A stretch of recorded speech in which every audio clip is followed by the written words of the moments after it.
खेत का जब तैयार कर रहे हो उसके लिए एक दो बातें मैं आपको बता दूं जिसका आपको ध्यान रखना है।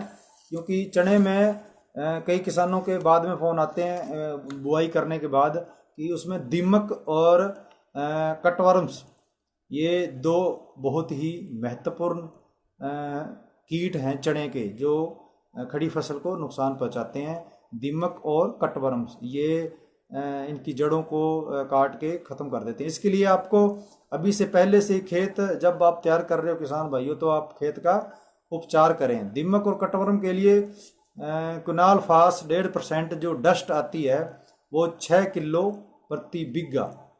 कुनाल फास 1.5% का जो डस्ट आता है वो 6 किलो प्रति बीघा के हिसाब से आप उसको जो अब जुताई करने के बाद इसको नीचे बुरक दें, और बुरकने के बाद इसमें पाटा चला दें, तो नीचे जो भी दीमक है या कटवर्म्स के लार्वा हैं, जो कोई कीट है, वो उसके ख़त्म हो जाएंगे। फिर भी कोई किसान अगर वो नहीं कर पाएँ, खेत की उपचार नहीं कर पाएँ, तो आज बीज उसका ज़रूर उपचार करें। बीज उपचार करने के लिए सबसे पहले आप जैसे जड़ गलन के लिए उसका उपचार कर लें, तो ट्राइकोडर्मा हर्जेनियम आप उसको ज़मीन में भी पहले आप डाल सकते हो भूमि उपचार के लिए। भूमि उपचार के लिए अगर आपको डालना है तो 3 से 4 किलो प्रति बीघा 50 किलो अच्छी छड़ी हुई गोबर की खाद में उसको तैयार करके फिर ज़मीन में मिलाएं, तो जड़ गलन की जो समस्या है वो आपको नहीं आएगी। उसके बाद बीज को उपचार करने के लिए मैं आपको बता रहा था, तो बीज अगर वहाँ पे दीमक ज़्यादा लग रही है, कटवर्म ज़्यादा लग रही है, तो 100 किलो बीज के लिए मैं आपको बताऊँ 5 लीटर पानी में 400 ml क्लोरोपायरीफॉस 20%। 100 किलो यानी कि 1 क्विंटल बीज के लिए 5 लीटर पानी में 400 ml क्लोरोपायरीफॉस 20%, या क्लोरो नहीं उपलब्ध हो तो 200 ml अमीडा क्लोप्रिड 17.8 SL 5 लीटर पानी में मिला के ये इसका सीड ट्रीटमेंट आप करोगे तो दीमक और कटवर्म आपको बिल्कुल भी नहीं लगेंगे। बीज उपचार के लिए मैं पूर्णतः आपको बता दूं भी, इसका एक कर्म होता है। हम उसको उस तरीके से किसानों को मैं बता दूं भी, FIR के नाम से इसको आप याद रख सकते हैं। पहले कभी भी बीज उपचार करो तो पहले F का मतलब फंगीसाइड, कोई भी रसायन आप लगा रहे हो पहले फंगीसाइड से उसको उपचारित करना। उसके बाद I का मतलब इंसेक्टिसाइड, उसके बाद इंसेक्टिसाइड, उसके बाद राइजोबियम, जो भी है राइजोबियम्स कल्चर हैं, PSB कल्चर्स है, एजेक्टोबैक्टर्स है, किसी भी फसल को आप ट्रीटमेंट करो, बीज उपचार करो तो इसी हिसाब से करना है। और जड़ गलन के लिए भूमि उपचार के साथ साथ आप किसान ये भी बीज उपचार कर सकते हैं। तो बीज उपचार के लिए वही ट्राइकोडर्मा हर्जेनियम 10 ग्राम प्रति किलो बीज के लिए आप 10 ग्राम ट्राइकोडर्मा हर्जेनियम उपयोग करें।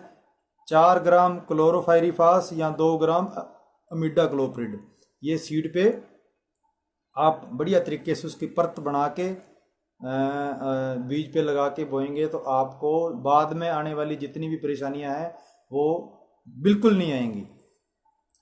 चने का जो बुआई का मैं आपको बता दूं, उचित समय है किसान साथियों 20 अक्टूबर से 15 नवंबर तक आप इसकी बुआई कर सकते हो। 20 अक्टूबर से 15 नवंबर। अब इस टाइम थोड़ा तापमान अधिक है, भूमि जो रेतली भूमि है वहाँ पे थोड़ा टेम्परेचर अधिक है, तो किसान थोड़ा सा उसको 5 या 7 दिन थोड़ा मौसम में तब्दीली आ जाए, थोड़ा ठंड हो जाए, उस टाइम बोएं ताकि जर्मिनेशन के टाइम आपकी फसल खराब नहीं हो। 20 अक्टूबर से 15 अक्टूबर इसका टाइम है, लेकिन इससे भी बिल्कुल जो बेस्ट टाइम है चना बुआई का वो 25 अक्टूबर और 5 नवंबर के बीच में बहुत ही अच्छा टाइम है चना बुआई का।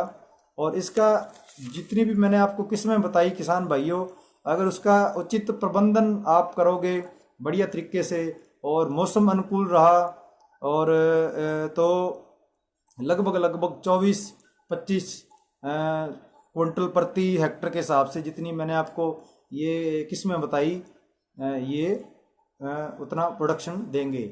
आज के लिए मैं बता दूं कि इसके बुआई के बाद जो भी इसमें जो रोग्स आएंगे या सरसों के होगे या चने के होगे, जितने भी किसान भाइयों, मैं आपसे ये इस माध्यम से बताना चाहता हूँ कि आने वाले टाइम में जैसे भी टाइम मिलेगा आपके सामने ज़रूर रूबरू होंगे। अभी थोड़ा परसों से मैंने ये न्यूज़ डाल रखी थी और कल थोड़ा तबीयत अब अच्छी नहीं है, इस वजह से ज़्यादा अब बोला भी नहीं ज़्यादा और थोड़ा लंबा भी हो जाता। अगर पूरी अपनी डिटेल बताएं किसानों को तो वो याद भी नहीं रह पाता। अब जो किसानों को ज़रूरी है भी कौन सी किस्म बोनी है और नीचे भूमि में क्या करना है और किस बीज को क्या कैसे ट्रीटमेंट करके बोना है, वो मैंने आपको बताया है, ताकि किसान भाइयों आपको थोड़ा सा बाद में आने वाली परेशानियों का सामना नहीं करना पड़े।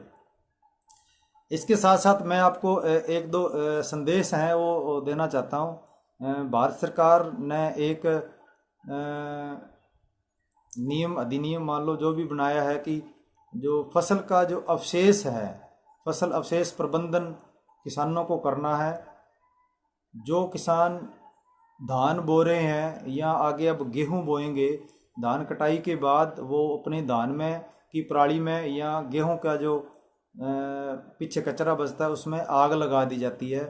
तो राज्य सरकार और केंद्र सरकार ने इसके नियम बना दिए हैं। उस पर शिकायत करने पर लगभग 15,000 रुपये 5 एकड़ के हिसाब से उसका जुर्माना है।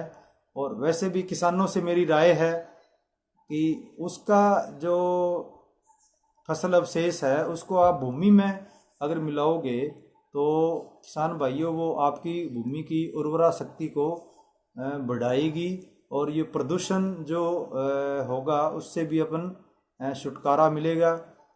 तो मेरा किसान भाइयों से ये निवेदन है, एक संदेश जो मैं देना चाहता हूँ कि आप अपने फसल अवशेष को कभी जलाएं नहीं और उसका अच्छे से प्रबंधन करें, उसको भूमि में उपचार करें, यानी कि भूमि में इसको मिला दें तो आपका ये भूमि की जो उर्वरा शक्ति है वो बढ़ेगी।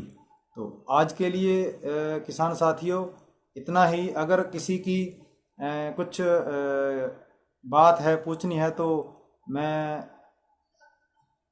बताने की कोशिश करूँगा। कभी मैं कई सवाल हैं जो मैं कोशिश कर रहा हूँ कि ये ईश्वर जी जाट हैं, उन्होंने पूछा है सर नीम में दीमक का इलाज बताइए। तो मेरे हिसाब से तो नीम में दीमक पहली बात आती नहीं, क्योंकि नीम वैसे कड़वा होता है। तो नीम में दीमक तो है नहीं, आती नहीं है। अगर फिर भी है तो आप इसको क्लोरो की दवाई उसमें जड़ में डाल सकते हो।